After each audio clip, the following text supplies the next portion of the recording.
Mayong adlaw sa inyo tanan. Ako si Father Giver Alipuon.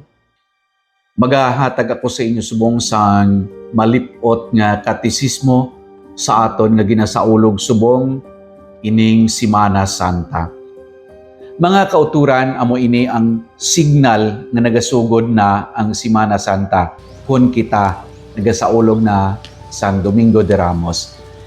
Madasod nga adlaw mo ang Lunes, Martes, Miyerkules. Ining tatlo ka adlaw, pamalandong kita sa mga inadlaw nga natabo sa kabuhi isang Ginoo antes niya ihatag ang iya kaugalingon sa pag-antos sa cross.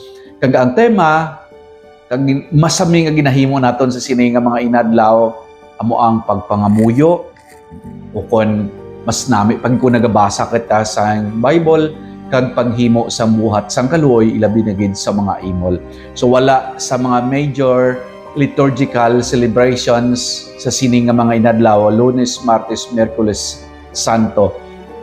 Aton lang ginahiwat ang misa kag sa iban nga mga parokya. Almost all the parishes in the diocese nagahiwat sang Via Crucis o Via Crucis sa kaagahon o kung sa hapon man.